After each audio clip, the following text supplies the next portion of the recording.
देखिए, जिस बात का डर था ना वही हुआ। ईरान और इजरायल के बीच युद्ध शुरू हो चुका है। मिडिल ईस्ट में बढ़ते इस संकट से पूरी दुनिया की अर्थव्यवस्था पर असर पड़ेगा।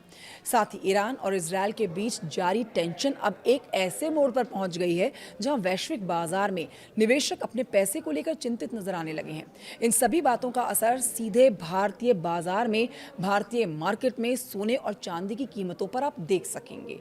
जैसे ही युद्ध की खबरें तेज होती जाएंगी, वैसे ही निवेशक शेयर बाजार से पैसा निकालकर सोने में लगाना शुरू कर देंगे। देखिए, एक्सपर्ट्स बताते हैं कि अनिश्चितता के माहौल में सोना हमेशा से ही ना सबसे सेफ निवेश माना जाता है।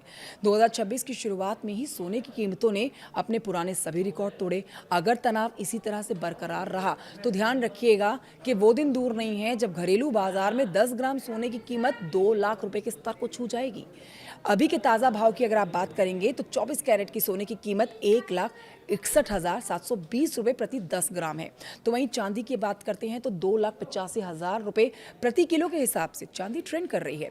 लेकिन अब ध्यान रखिएगा कि सिर्फ सोना ही नहीं बल्कि इंडस्ट्री डिमांड और वॉर के इन हालातों के चलते चांदी की कीमतों में जबरदस्त उछाल देखने को मिलेगा, क्योंकि शुक्रवार को चांदी के भाव में प्रति किलो 16,000 रुपये का धमाकेदार उछाल दर्ज किया गया है। इस पर एक्सपर्ट्स कह रहे हैं कि युद्ध की कंडीशन में सप्लाई चेन रुक जाती है, जिससे चांदी की कीमतें एक बार फिर से अपने पुराने रूप में नजर आ सकती हैं। सोने और चांदी की बढ़ती कीमतें न केवल निवेशकों को परेशान कर रही हैं, बल्कि शादी ब्याह के सीजन में आम आदमी के बजट को भी बिगाड़ रही हैं।